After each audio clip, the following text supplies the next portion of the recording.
Bernardo Basson pour la dénonciation de ce jour. Parfait, ici, aujourd'hui, on a encore un cas social, une situation rocambolesque. Vraiment, c'est un monsieur toujours de 48 ans qui m'a appelé ce matin, il n'y a pas longtemps, autour de 8 heures. Il m'a appelé vraiment très énervé. Il m'a dit que depuis 2 jours, il n'arrive pas à dormir. Qu'il a connu une dame quand il avait 20 ans, elle avait 18 ans.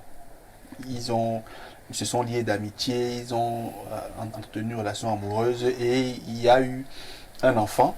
Qui avait 20 ans? Le monsieur. D'accord. La femme avait 18 ans. D'accord. Ils ont eu un fils qui a aujourd'hui 27 ans. Et le fils a toujours eu le bon rapport. Après, les parents se sont séparés, puis se sont remis. Ils se sont remis 3 ans plus tard, ils se sont mariés, ils ont fait 2 autres enfants après l'aîné. Il dit que pour lui, la vie de famille était normale, sauf que depuis 2 ans, sa femme était devenue particulièrement bizarre et elle ne voulait plus que leur fils aîné reste à la maison.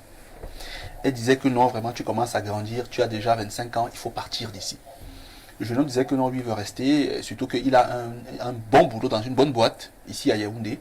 Et sa mère disait, il faut partir. Il dit non, moi je ne pars, moi je reste. Le père disait, pourquoi tu mets l'enfant dehors? S'il veut rester, qu'il reste. Elle dit non, il faut qu'il parte. Elle se fâche, elle dit non, s'il reste, moi je pars. Okay. Le monsieur ne comprenait pas, il disait, bon, pour lui, il n'y a pas de souci.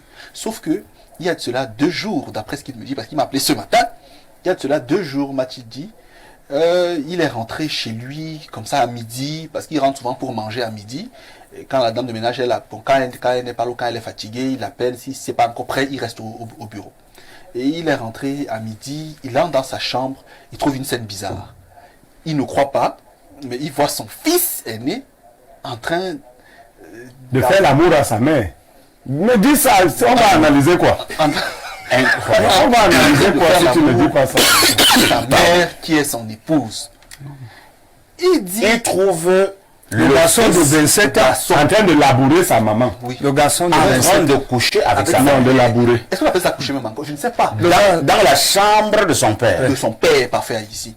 Et parce que quand il me parlait, parfois ça se perdait parce qu'il mettait de l'étone et du français. Non, c'est pas un étone. C'est un étone. C'est un étone. Pourquoi tu enlèves ça? Il mettait de l'étone et du français. Donc vous voyez que j'étais un peu... Parfois des mots m'échappent parce que je comprends bien la langue. Il parlait, il me dit vraiment, Basson. Toi, tu fais la différence entre les tonnes et les autres langues. Il mettait ça. Ce qui fait que je lui dis calmez-vous, expliquez-moi. Il me dit que vraiment mon fils dort avec sa mère qui est ma femme dans ma maison. Quand donc j'arrive, mon téléphone tombe, toutes mes choses tombent, je commence à gratter, je ne comprends pas, j'essaie de vouloir leur parler. La maman et le fils semblent plutôt très sereins. Ils étaient calmes et ils ne semblaient pas être paniqués par la situation. Que ça l'a doublement troublé. Mais qu'est-ce qui se passe? Il dit il a voulu prendre un bâton pour frapper sur son fils. Il a dit je peux tuer l'enfant si je pars en prison. Mieux je laisse. Il sort, il voit le mal au gardien. Mais tu savais que mon fils et sa mère, le gardien dit seulement pardon patron. Il demande pardon comment? Donc tu connaissais l'affaire et tu ne m'as pas dit. Est-ce que c'est le travail? Pourquoi tu veux parler les choses? Est-ce qu'il est là-bas pour le Finalement, au portail, son fils vient le trouver. Et son fils lui dit que, ok, moi je vais donc partir de la maison, je pense que... Et tout. Je vais enfin partir. Tu as compris pourquoi maman voulait que je parte. C'est comme ça qu'il dit qu'il a pu se calmer hier, parler, demander à sa femme qu'est-ce qui se passe. Elle lui a dit que non, l'enfant était venu lui dire que pour des besoins de travail, il lui fallait certaines énergies. Et qu'on devait avoir ces rapports-là. Incroyable. Et que ça fait 2 ans et demi. Ah, que ça dure. Oui. Et il dit que vraiment, il ne sait pas. Il me dit que vraiment, souvent, Blériot dit des choses sensées à la télé. Parle un peu de l'affaire là. Et vous me dites des choses. Il m'a dit qu'il sera au bureau, il va regarder l'émission étant au bureau, mais que depuis hier, il n'arrive pas à travailler. C'est incroyable ça. Il a perdu l'appétit. Vraiment, il est complètement abasourdi par la situation. Je pense qu'un jour, tu vas raconter une histoire ici. Les gens vont tomber en syncope. Hein? Je ne sais pas citer les noms. Non, on ne peut pas les citer. J'avoue que je n'aimerais pas être à la place de ce monsieur. Ah, ça? Alors, Jules Brice, ton fils aîné qui va avec ta femme, qui est sa maman. Bon, Votre réaction? Je suis d'abord très surpris. Et c'est vrai que c'est pas un fait nouveau. Ah bon? Dans notre société. On a eu des cas similaires avant et on indexait une communauté ici que je ne peux pas citer à l'antenne parce que nous promouvons ici le vivre ensemble. C'est de la pure sorcellerie dans un premier temps. Ensuite, ça rejoint ce que nous disons très souvent ici concernant ces jeunes qui aspirent à un mieux-être et qui pensent que la solution n'est pas le travail, l'effort au travail, mais que la solution c'est d'adopter des pratiques occultes comme ce que cet enfant fait avec sa maman. C'est une double malédiction pour nous autres qui avons encore un peu de foi en... Malédiction de qui?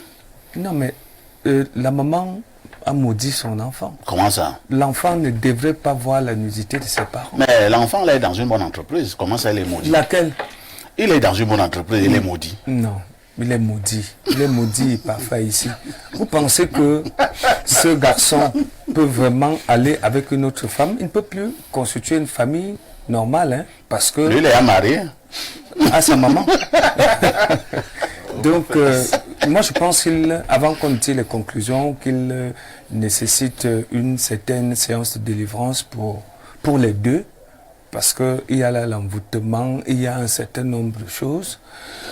On a juste à dire à ceux qui pensent qu'il faille aller avec leur maman, avec leur papa, avec je sais qui, leurs soeurs, leurs filles, leurs enfants, que c'est la voie pour le succès.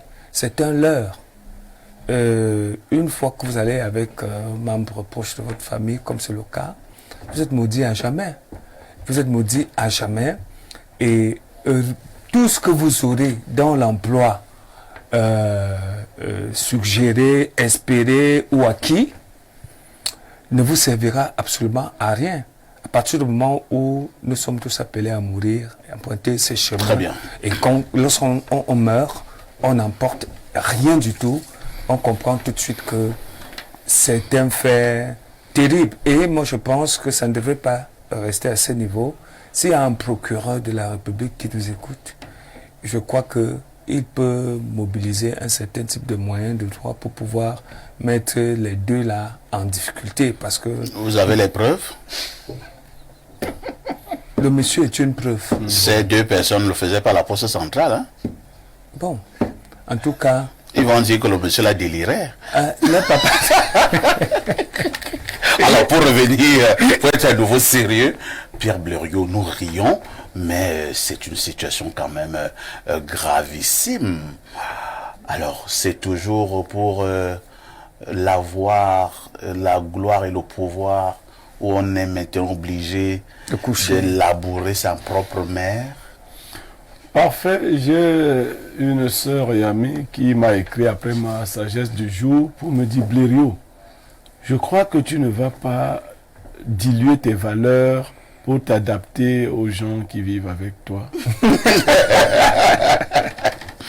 je voudrais la rassurer parce que peut-être comme elle, d'autres ont mésentendu ce que j'ai voulu dire. Je vais laisser chacun être ce que lui, il veut être. Cela ne m'engage pas, moi. Je vais vivre avec les gens, ils seront ce qu'ils veulent être. Je vais donc dire au monsieur, parce qu'il m'a sollicité, ce que moi, dans cette situation, je ferais. Il s'est mélangé à cette femme depuis 2 ans, pendant qu'elle se mélangeait à son fils. Il lui faut un traitement lui-même. Ah, même pour le monsieur? Oui, bien sûr. Là, c'est une connexion. Vous voyez, lui, il faut qu'il se soigne. Lui-même. Il faut qu'il se soigne parce que les énergies que sa maman prenait chez son fils ou les choses que son fils déposait sur sa maman les lui transférait spirituellement. La maman ne voulait pas que cette situation arrive au grand jour. C'est ce qu'elle craignait. C'est pour cela qu'elle voulait que son fils aille habiter chez lui. Cela signifie que la maman voyait déjà que cette affaire gagnait en intensité. Ça gagnait en intensité. Peut-être qu'en une journée, le il pouvait papa même aller même 3-4 fois. Non. Et le papa, forcément, allait les surprendre. Et puis la maman est de mauvaise foi parce que lorsqu'elle dit à l'époux, à son époux que c'est parce que l'enfant voulait le travail, elle a fini par prendre goût. Non, mais au-delà de la pratique qui est mystique, ils ont pris goût à faire le sexe aussi. Oui, mais c'est ce que je Donc, ils faisaient le sexe de la pratique, ils faisaient aussi le sexe du sexe. C'est tout. Donc, et la maman est tombée même amoureuse de son fils, qui est beaucoup plus jeune, beaucoup plus d'atouts. Il lui rappelle son père d'antan, quand il était dans ses 27 ans, 25 ans, toutes ces performances qu'il avait. Donc, elle a 2 époux. Elle voulait que les deux soient à ses côtés. Non, séparés. Non, elle voulait que l'autre soit ailleurs, Voilà. pour avoir un peu plus de temps et de discrétion. Et de gérer Voilà. ces 2 époux. Le garçon, lui, il voulait le scandale. En fait, parce que le diable aime les scandales. Ah bon? Oui. Lui, il voulait le scandale. Incroyable. Oui, vous voyez que quand on les a surpris, lui, il était froid. Il croit maintenant qu'il va tuer son père d'AVC. Donc maintenant, je parle à son père. C'est toi seul qui m'intéresse dans cette affaire. Trilogie. Ton fils veut te tuer d'AVC parce qu'après avoir couché avec sa maman, il lui faut la mort de son père. Il faut que son père meure pour qu'il upgrade. Donc, prends suffisamment de recul. Si tu ne l'as pas tué, tu as déjà gagné. Parce que si tu l'avais tué encore, si tu lui avais fait un mal quelconque, prends suffisamment de recul. Tu ne recevras plus jamais rien venant de lui jusqu'à tes derniers jours. Et Dieu te bénira ainsi. Sexuellement, tu dois te séparer de ta femme. Oui. Tu dois couper le lien sexuel. Maintenant, ça, c'est les solutions. Hein. Elles ne sont pas faciles. Mais c'est les solutions. Il faut couper tout lien sexuel avec ta femme. Si tu es capable de vivre dans la maison avec elle sans avoir de relations sexuelles, tant mieux. Mais c'est le plus difficile.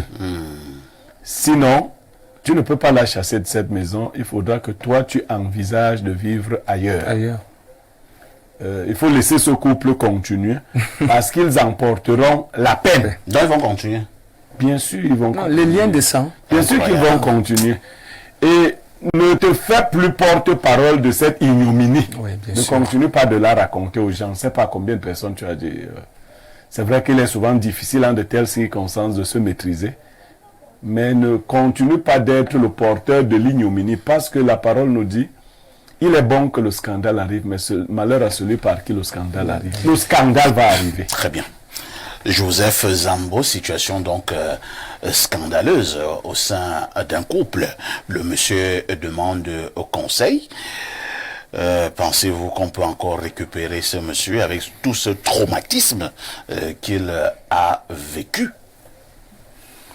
Bon, moi, à mon niveau, je pense qu'il est dans une situation très compliquée parce qu'il vient de se rendre compte de quelque chose qui devait attirer son attention depuis. Parce que je pense quand même que pour un fils de 25 ans qui a eu une certaine responsabilité, 27 ans, qui a une certaine responsabilité. Qui travaille dans une bonne entreprise. Dans une bonne entreprise, dans une responsabilité professionnelle assez lourde. Le papa doit être son coach ou son manager en ce moment parce qu'il n'a pas commencé à travailler à 27 ans. Il a commencé moins jeune que ça. Et on sait, selon comme les choses fonctionnent dans tous les pays, pour certaines responsabilités, certaines propositions pourront venir. Donc je crois que il fallait que un échange entre le fils et son père ait lieu avant. C'est-à-dire qu'il fallait une concertation pour que le fils soit sûr que son fils suit encore son chemin, son éducation. Mais le fait qu'il a un peu négligé, il a simplement bénéficié des avantages liés à un fils qui peut-être gagne un peu plus d'argent. Et c'est peut-être pour ça que certaines personnes de son environnement sont assez sereines et peut-être ne se bougent pas parce que si aujourd'hui peut-être qu'il bénéficie peut-être des avantages liés à de l'argent, des voitures qu'on achète et qui ne s'est jamais posé des questions de cette évolution fulgurante. Le fils peut aussi lui dire que mais papa, qu'est-ce que toi aussi tu pensais? Donc je pense qu'il faut bien envisager les choses de ce côté. Et de l'autre côté aussi, tout doit commencer même à se regarder depuis la base. Quelle femme est-ce qu'on épouse? Parce que pour un homme qui a une femme qui est capable de faire une chose pareille, cet homme devrait savoir depuis les échanges de base avec sa femme, voir qu'est-ce que sa femme est capable de faire. Et je pense que dans Monsieur un... Zambo, vous Oui. pouvez savoir ce qu'une femme est capable de faire. Pas totalement, mais on peut lire des intentions. Parce que même dans les causeries, parfois en blague à la maison, les femmes disent des choses. Et si vous lisez les intentions, vous faites quoi? Ben, au moins, si vous êtes prévenu, ça limite l'AVC. C'est tout ce que moi j'ai dit. Mais... Entre-temps, quand même, je voudrais... c'est une question que je voulais poser à Joseph Zambo, mais lui-même l'a commencé à en parler. Blériot, quand un homme est quand même suffisamment attentif, est-ce qu'il n'y a pas certains gestes, certains actes à la maison qui pouvaient, depuis quelques années, attirer quand même son attention, même sur ce supposé conflit entre sa mère et son fils, sa mère qui dit non, il doit partir, il doit partir. Est-ce que ça ne pourrait quand même pas commencer à tirer quand même? Pour un esprit sain, il n'y avait Aucun soupçon. aucune motivation de suspicion. Pour un esprit sain, si ce fils n'était pas des entrailles de cette femme, c'est-à-dire vous avez un grand-fils qui n'est pas le fils de votre femme, il peut vous arriver, si vous le trouvez un peu trop proche, de vous dire que mais comment il se rapproche ainsi de ma femme.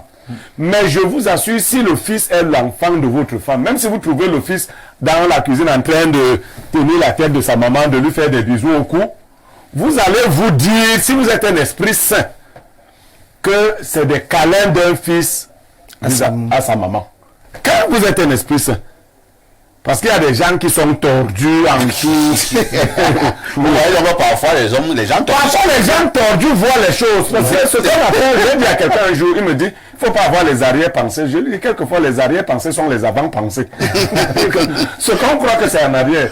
Donc, il n'avait vraiment pas à s'inquiéter. Lui, il voyait un fils normal. Et vous parlez de la situation financière. Le fils, je termine là-dessus, parfait. Quand vous avez vos parents, il a mesuré son père et sa mère.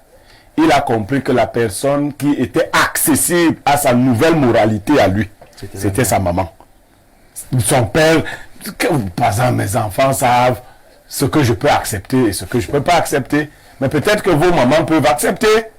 En tout cas, toute loyauté. Désormais, d'ailleurs, si vous interrogez même, j'ai interrogé une dizaine de femmes sur la question. Oui. J'avais pris une blague. J'ai dit à une femme que si ton fils se retrouve dans une situation où il a pris un médicament qui a tendu son pénis et que s'il ne fait pas l'amour dans les 2 minutes qui suivent, son pénis va s'éclater, il va mourir. Qu'est-ce que tu fais? Je suis 10 femmes, 8 m'ont dit que je vais faire l'amour avec mon fils. Si je te dis vrai, 8 femmes sur 10 m'ont dit que je ne vais pas laisser mon fils mourir. Ouais. Je vais écarter mes cuisses, mon fils va me faire l'amour, il va survivre. Vous comprenez ça? Donc, vraiment... Non, je comprends, mais ça me traumatise. Non, allez même, c'est pas parce qu'elles m'ont suivi, mais allez demander aux femmes, elles vont vous dire que je vais donner à mon fils, il ne va pas mourir. Merci beaucoup. Alors, Joseph Zambo, ensuite.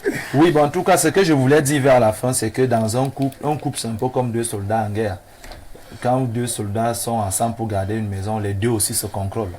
Ça signifie que dans un couple, la femme doit contrôler son mari sur certains égarements, le mari doit contrôler sa femme sur certains égarements. Mais pour ce cas-ci, je pense que ce monsieur quand même n'a pas été vigilant sur 2 ou 4 détails qu'une personne plus aiguisée aurait pu soupçonner. Très bien. Bernard de Basson, que faisons-nous en pareille circonstance? On évalue. Monsieur Zambo, monsieur Yemeka dit quelque chose, je ne sais pas si vous avez compris. On ne voit pas le monde tel qu'il est. On voit le monde tel que nous sommes. Nous posons les constats sur les éléments en fonction de ce que nous avons dans notre âme. Si vous êtes suspicieux et vicieux par nature, vous pouvez voir le vice en tout. Mais si vous êtes plutôt cohérent et sain, vous ne verrez pas le vice en tout. Parfait, ici, il y a 3 éléments à relever. Le premier, c'est la nature même de l'inceste. Déjà, au plan juridique, il faut le noter, au plan juridique, il y a eu des mutations. En Afrique, les sociétés primordiales avaient 2 regards sur l'inceste. Il y a des sociétés qui, jusqu'à présent, autorisaient l'inceste, mais pas avec les mères. C'est le cas, par exemple, au Rwanda, jusqu'à aujourd'hui. Il y a des groupes dans lesquels on autorise l'inceste, mais avec les cousines à un certain degré. Chez le peuple de la forêt, desquels nous appartenons, l'inceste a été fondamentalement réprimé. On n'a pas accepté l'inceste. Ce qui fait que notre législation, qui s'est calquée sur celle française, vous allez par exemple voir que au Cameroun, au Tchad et au Gabon, en matière civile, l'inceste est réprimé. En matière pénale au Cameroun, l'inceste également est réprimé au point où un enfant issu d'un couple incestueux a vocation à demeurer un enfant naturel. Il ne sera jamais un enfant légitime. C'est la preuve que l'inceste est vraiment recusé chez nous par les communautés. Maintenant, sur le plan social, les rapports incestueux forcément créent du rejet. Quand on sait que vous êtes une maman qui est allée avec son fils, vous serez forcément rejeté et inversement pareil. Maintenant, sur le plan mystique, il faut noter que l'inceste participe de deux choses. La première, c'est que par l'énergie sécrétée, par la magie inversée, donc aller avec les hommes ou aller avec des personnes avec qui on a le même sang, certaines entités qui travaillent notamment sur la fortune et sur la gloire sont très sollicitées. Donc beaucoup de personnes qui ont la gloire dans le monde, qui ont la popularité, qui ont la célébrité, vous verrez que elles sont soit homosexuelles, soit adeptes des pratiques incestueuses. Parce qu'il y a là-dedans une magie dans laquelle l'énergie libérée est récupérée par certaines entités qui travaillent sur l'égrégore et qui retrocèdent ça à la personne qui a libéré cette énergie sous forme de facteurs engendrant la gloire et l'argent. D'autre part, parfait ici, il y a des personnes qui sont tellement mal habitées, et là je parle des mamans, sont tellement mal habitées, et là M. Emeka est sorti par l'exemple, qu'elles ont toujours l'impression que aimer un enfant, c'est tout lui passer. À mesure que votre enfant grandit, détachez-vous de lui. À mesure que l'enfant prend de l'âge, prend de la maturité, peu importe le sexe, détachez. Parce que nos enfants souvent posent des actes qui nous déçoivent à un tel point que si vous n'êtes pas détaché suffisamment d'enfants, vous pouvez vous suicider parfois ici, de chagrin, de douleur et de peine. Donc travaillez à libérer l'attachement avec l'enfant pour être à certains égards protégé. Je sors donc par cette histoire parfois ici. Moi je connais un sportif. C'est une autre dénonciation. Non. Un sportif qui avait intégré des choses bizarres. Il est décédé après. Sauf que dans ces choses bizarres, on lui a dit, tu dois coucher avec ta mère. C'est même pas Et cette sa affaire-là. mère est une femme avec quelqu'un d'autre. Il faut cette énergie parce qu'elle est beaucoup plus forte. Sa mère, L'énergie d'une autre femme ne peut pas donner. les énergies n'ont pas le même degré non, pas le même flux, la même puissance parfaite. Le diable adore humilier. On lui a dit couche avec ta mère. Il jouait à l'étranger et il envoyait beaucoup d'argent à sa mère parfait ici. Et comme les femmes adorent l'argent, Sauf que sa mère, malheureusement pour lui, parce qu'elle est vivante, est une femme bassara. Il a commencé à vouloir parler de ça à sa mère, bizarrement qu'il est dans une situation compliquée, dans un vrai dilemme. Il a quitté l'étranger, il est venu au Cameroun voir sa mère. Il lui dit que c'est un cas compliqué pour moi, si tu veux que j'ai le contrat, si tu veux que... Elle dit, mais parle. Il lui dit, il faut que toi et moi, on ait un rapport. Sa mère lui a dit, en langue bassara, que chez nous, dans les parties dis génitales, ça en bas d'abord. ce qui sort ne peut pas entrer. Donc elle lui a dit que donc tu es sorti par ma partie basse et tu ne peux pas entrer là. Et s'il faut que tu meurs, tu vas mourir. Et il est mort. La maman, elle était méchante. Non, c'est comme ça. Et il est mort.